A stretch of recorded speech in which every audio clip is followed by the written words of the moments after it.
నమో వెంకటేశాయ. మార్గశిర లక్ష్మీవార వ్రతం చేస్తున్నారా?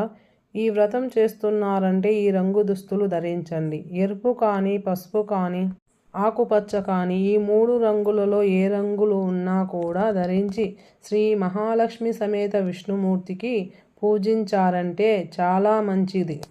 అలాగే 108 ఎండు ద్రాక్షలు ఉండేలాగా ఎండు ద్రాక్షలను తీసుకొని, తేనెను తీసుకొని, ఎండు ద్రాక్ష అన్నాము కదా అని నలుపు ద్రాక్ష తీసుకోవద్దు.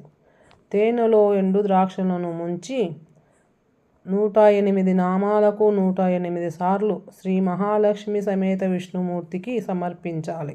ఈ మంత్రాన్ని చెబుతూ ఒక్కొక్క నామానికి ఒక్కొక్క ఎండు ద్రాక్ష అమ్మవారికి సమర్పించాలి. ఓం ఐం బ్రీం శ్రీం ప్రకృత్యై నమః శ్రీం. ఓం ఐం బ్రీం శ్రీం వికృత్యై నమః శ్రీం.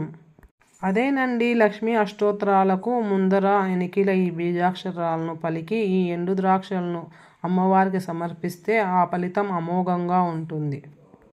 మార్గశిర మాసంలో వచ్చే ఒక్క గురువారమైనా సరే ఒక 15 నిమిషాలు టైం కేటాయించి ఇలా పూజ చేయండి.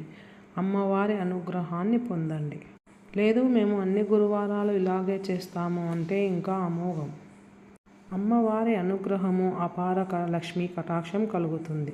తరువాత ఈ ఎండు ద్రాక్షలను ఏమి చేయాలి అనే డౌట్ వస్తుంది కదా. ఇంట్లో ప్రతి ఒక్కరూ ప్రసాదంగా స్వీకరించవచ్చు. ఇది ప్రసాదమే కాకుండా మనము నైవేద్యం వండి అమ్మవారికి సమర్పించాలి. జై శ్రీమన్నారాయణ.